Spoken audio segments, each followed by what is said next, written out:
ಅದಿತಿ ಮಾವ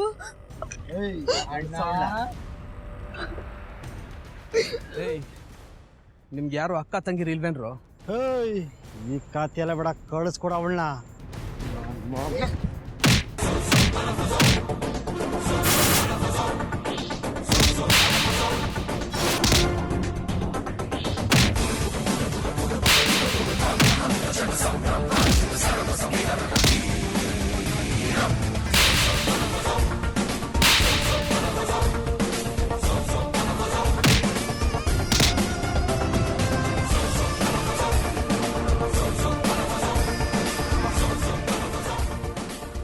ಅದಿತಿ ಏನಮ್ಮ ಇದೆಲ್ಲ?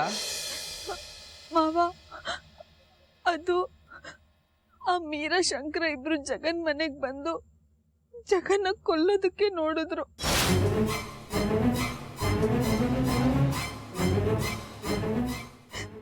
ಅದಕ್ಕೆ ನಾನು ಆ ಮನೆಯಿಂದ ಹೊರಟು ಬಂದೆ. ಹಾಸ್ಪಿಟ್ಲ್ ಅಡ್ರೆಸ್ ಬೇರೆ ಸರಿಯಾಗಿ ಗೊತ್ತಾಗ್ಲಿಲ್ಲ.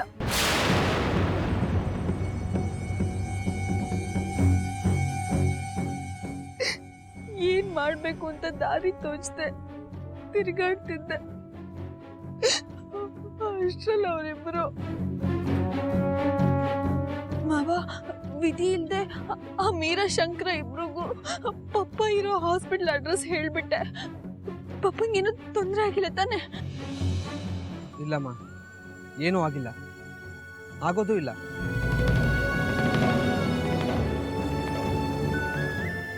ಅದಿತಿ ನಿಂಗೊಂದು ವಿಷಯ ಗೊತ್ತಾ? ಮುಂದೆ ಯಾವತ್ತಾದರೂ ಒಂದಿನ ಈ ಥರ ಪರಿಸ್ಥಿತಿ ಬರ್ಬೋದು ಅಂತಾನೆ ನಾನು ನಿಮಗೆಲ್ಲ ಬೇರೆ ಹಾಸ್ಪಿಟಲ್ ಅಡ್ರೆಸ್ ಕೊಟ್ಟಿದ್ದೆ.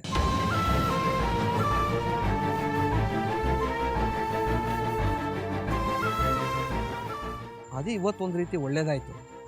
ಇನ್ನೊಂದು ಕಡೆ ನೀನೀಗೆಲ್ಲ ಕಷ್ಟಪಡಬೇಕಾಯ್ತು. ಅಲ್ಲಮ್ಮ, ನಿನ್ನ ಮನೆಯಿಂದ ಹೊರಗಡೆ ಬಂದ ತಕ್ಷಣ ನನಗೊಂದು ಫೋನ್ ಮಾಡ್ಬೇಕು ತಾನೆ? ಮಾವ, ಮನೆಯಿಂದ ಖಾಲಿ ಕೈಯಲ್ಲೇ ಬಂದೆ. ಫೋನ್ ಮಾಡೋಕ್ಕೂ ನನ್ನ ಹತ್ರ ದುಡ್ಡಿರ್ಲಿಲ್ಲ.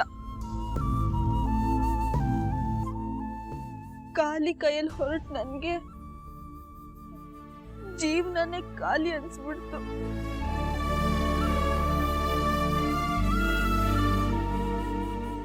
ಇಷ್ಟೇ ಆಗ್ಲಿ, ನಾನು ಅನಾಥೆ ಅಲ್ವಾ? ಅದಿತಿ, ಇನ್ನೊಂದು ಸಲ ನೀನು ಈ ರೀತಿ ಮಾತಾಡ್ಬೇಡ. ಏನು ನಿನ್ನ ಪಾಲಿಗೆ ನಾವೆಲ್ಲ ಸತ್ತೋಗಿದ್ದೀವಾ? ನಾವಿರೋವರೆಗೂ ನೀನು ಅನಾಥೆ ಅಲ್ಲ.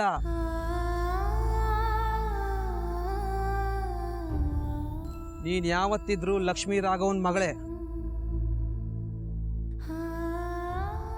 ಇದನ್ನ ಬದಲಾಯಿಸಕ್ ಯಾರಿಂದನೂ ಸಾಧ್ಯ ಇಲ್ಲ. ಯಾರೋ ಏನೋ ಹೇಳಿದ್ರು ಅಂತ ಅದನ್ನೇ ಮನಸ್ಸಲ್ಲಿ ಇಟ್ಕೊಂಡು ಕೊರಗ್ತಾ ಇದ್ಯಾ?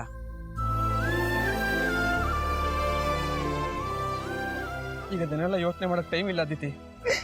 ಯಾಕೆಂದ್ರೆ ಈಗ ಬಾವು ನುಳಿಸ್ಕೊಳ್ಳೋದ್ರ ಜೊತೆ ಅತ್ತೆ ಮಕ್ಕಳನ್ನು ಹೋಗ್ಬೇಕಾಗಿದೆ.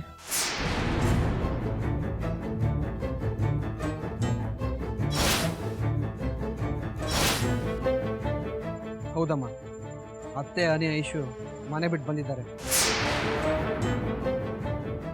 ಆಮೇಲೆ ನಿನ್ನ ಹುಡ್ಕೊಂಡು ಜಗನ್ ಮನೆಗೆ ಹೋಗಿದ್ದಾರೆ. ನೀನಿಲ್ಲ ಅಂತ ಗೊತ್ತಾದ ತಕ್ಷಣ ನನಗೆ ಕಾಲ್ ಮಾಡಿದ್ರು. ಯಾಕೋ ಗೊತ್ತಿಲ್ಲ, ಮಾತಾಡ್ತಾ ಮಾತಾಡ್ತಾ ಕಾಲ್ ಕಟ್ಟಾಗೋಯ್ತು. ನಾನು ಮತ್ತೆ ಟ್ರೈ ಮಾಡಿದೆ, ಲೈನ್ ಸಿಗಲೇ ಇಲ್ಲ. ಏನು ಮಾಡಬೇಕು ಅಂತ ಗೊತ್ತಾಗದೆ ಹೀಗೆ ಬಿದ್ದು ಹುಡುಕ್ತಾ ಇದ್ದೀನಿ. ಅತ್ತೆ ಇಬ್ರು ಮಕ್ಕಳನ್ನ ಕಟ್ಕೊಂಡು ಎಲ್ಲಿದ್ದಾರೋ, ಏನು ಕಷ್ಟಪಡ್ತಾ ಇದ್ದಾರೋ ನೆನೆಸ್ಕೊಂಡ್ರೆ ತುಂಬಾ ದುಃಖ ಆಗ್ತಾ ಇದೆ. ಮಾವ, ಅವರೆಲ್ಲ ಆ ಮನೆ ಬಿಟ್ಟು ಬರ್ಬಾರ್ದು ಅನ್ನೋ ಕಾರಣಕ್ಕೆ ನಾನು ಆ ಮನೆಯಿಂದ ಹೊರಗೆ ಬಂದೆ. ಈಗ ಮೀರಾ ಅವರನ್ನು ಮನೆಯಿಂದ ಆಚೆ ಕಳಿಸಿದಾಳೆ. ಯಾಕೆ ಮಾವ, ಯಾಕ ದೇವ್ರು ನಮಗೆ ಶಿಕ್ಷೆ ಮೇಲೆ ಶಿಕ್ಷೆ ಕೊಡ್ತಿದ್ದಾನೆ? ಯಾವಾಗ ಮಾವ ಇದೆಲ್ಲ ಕೊನೆ ಆಗುತ್ತೆ? ಇದೇ ಅದಿತಿ, ಎಲ್ಲದಕ್ಕೂ ಒಂದು ಕೊನೆ ಇದ್ದೇ ಇರುತ್ತೆ. ಕಷ್ಟ ಮನುಷ್ಯಕ್ಕೆ ಬರುತ್ತೆ, ಮರಕ ಬರುತ್ತೆ. ದುಃಖ ಅನ್ನೋ ಸಾಗರನ ದಾಟ್ತೆ ಮನುಷ್ಯನ ಜೀವನ ಮುಗಿಯೋದಿಲ್ಲಮ್ಮ.